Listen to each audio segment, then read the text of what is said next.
Hello, Simon. Thank you for joining me. Could you just tell everybody who you are and what you do, please? Absolutely, my pleasure to be here. My name is Simon Raybould. If you want to be really formal and grown up about it, it's Dr. Simon Raybould, but nobody uses that except when they're making a hotel reservation. What do? I am a presentation skills trainer, which means that I help people, particularly newly promoted people, talk about what it is that they do. So I help them stand at the front of the meeting room and sound intelligent, get the message across, and do it with a lot less anxiety than most people experience. Cool. Thank you very much. So I know you've got a podcast, the Air Productivity Podcast. What made you decide to start that? It's largely an experiment, let's be honest. Because, podcast doesn't suit the medium of presentations because it tends to be very, very visible.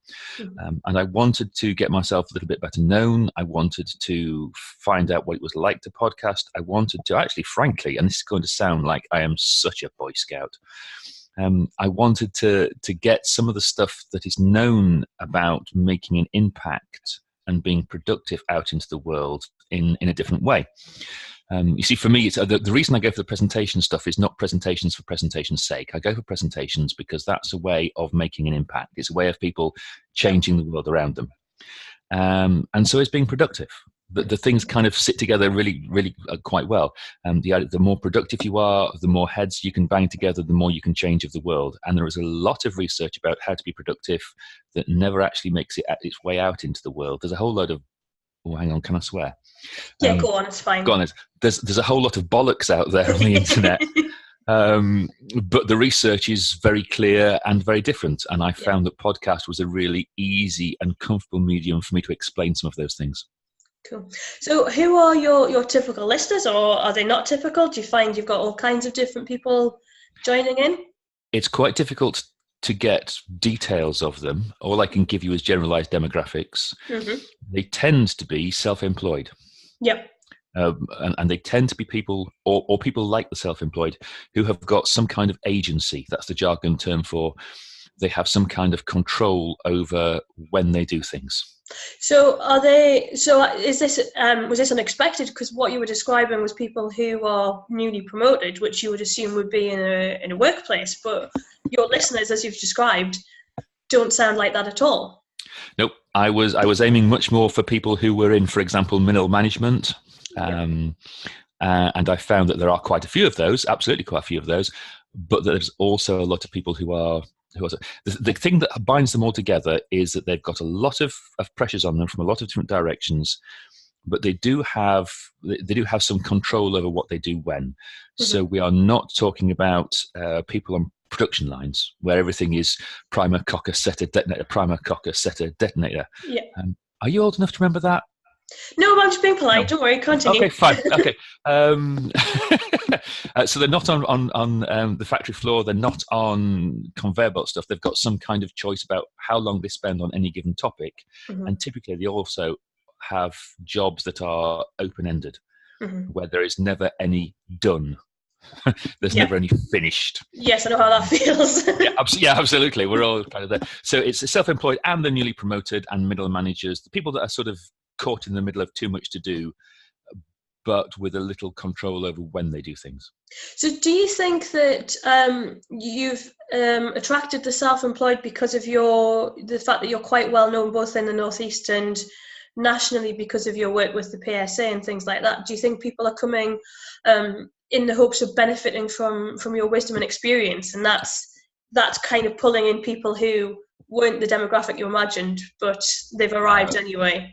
As far as the stats can confirm for me, about 2/3 of my Productivity Aircast listeners are not from the UK. So those people you've just identified, sort of, I'm quite well known in the UK, as you say, for my presentation stuff and my books and so on. But actually, slightly over 2/3 of my listeners come from overseas, largely from America. Now, I think that is because podcasting is about 5 years older in America than it is in the UK. It's more normal to listen to podcasts in the UK. Quite a few in Singapore, some in China. I have no idea why. I would have thought my accent would have been quite impenetrable to anybody from. They're probably just excited that something slipped under the radar, and they've got, there's somebody we can listen to. Yeah, so I think those people that I've spoken to, now at this point I'm going to give you anecdote rather than data. Those people I've spoken to have tended to have found me via reputation or by LinkedIn or by my social media work. Interesting. Particularly the overseas ones, as you say. Yeah. So, and what kind of value are you giving your listeners? What are you sharing with them?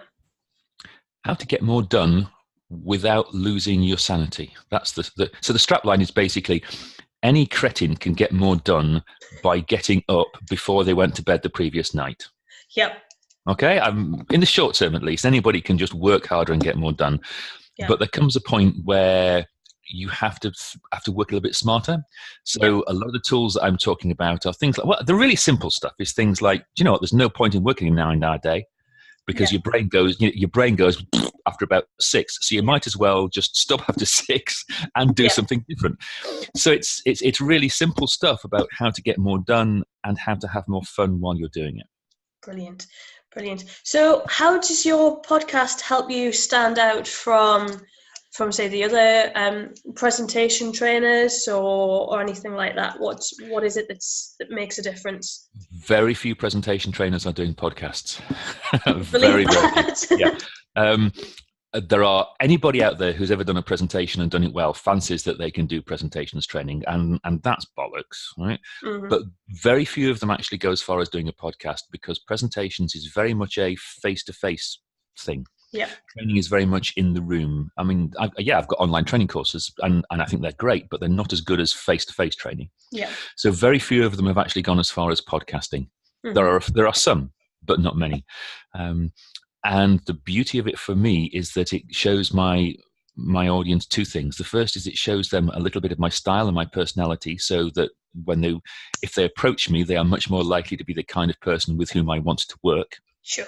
Because I've used the word bollocks twice now, 3 times on this on this interview, and they know that that's the kind of thing I'm going to do. So it's actually it reduced the number of people I got coming to me saying, "Simon, will you work with me?" Yeah. What it did not reduce was the number of people coming to me and saying, "Simon, will you work with me?" with whom I ended up working. Right. Does that make sense? It filtered out the false negatives, the false positives. Sorry, from you. Yeah.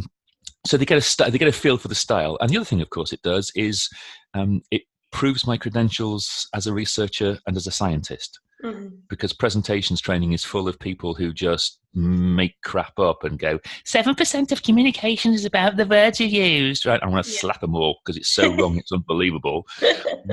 So when you actually give them proper research-based stuff, they go, okay, right, this man knows his stuff. This man has done the research. This man has read the research papers.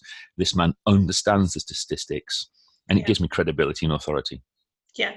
So apart from that, obviously the credibility, which is massive, especially in this age of personal branding and that sort of thing, what other benefits have you seen to your business, either directly from somebody contacting you after an episode or indirectly?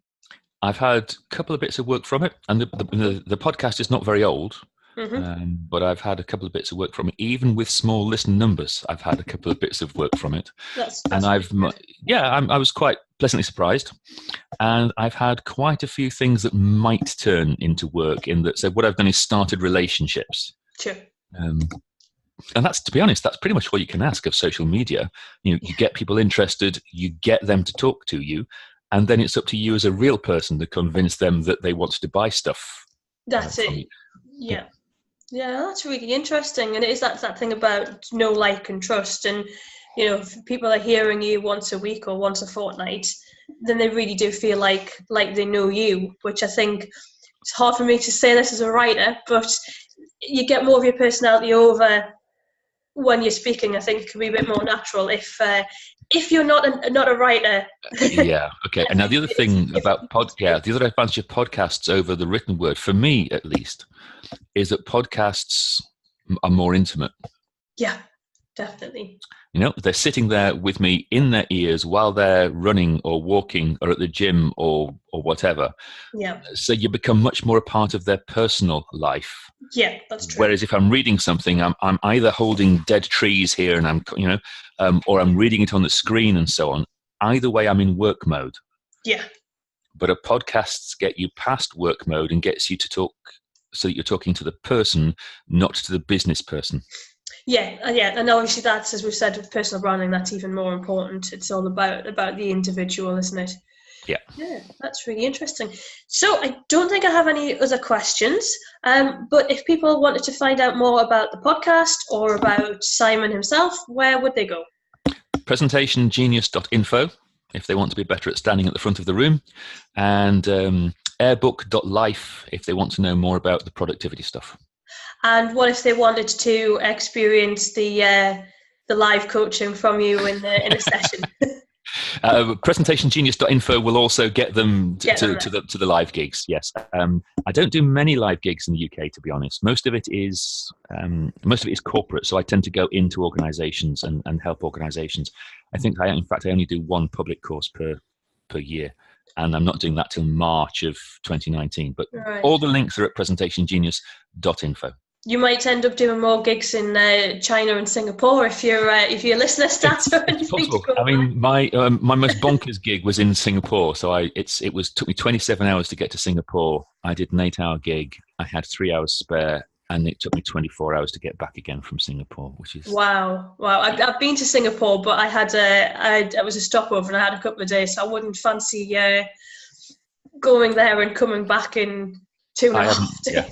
I have no idea what it looked like. I know what the airport looks like. I know what the venue looks like. I know what the transport system looks like. I have no idea at all what Singapore looks like. It's very westernized. You're not missing anything. Just keep telling me that. That makes me feel better. Yeah, it's too hot, too many McDonald's, and it's all westernized. So yeah, definitely didn't miss anything. Okay, all right. I'll take your word for that. Yeah, brilliant. Well, thank you very much for your time. Oh, welcome as always, my love. Take care of yourself. Hang on.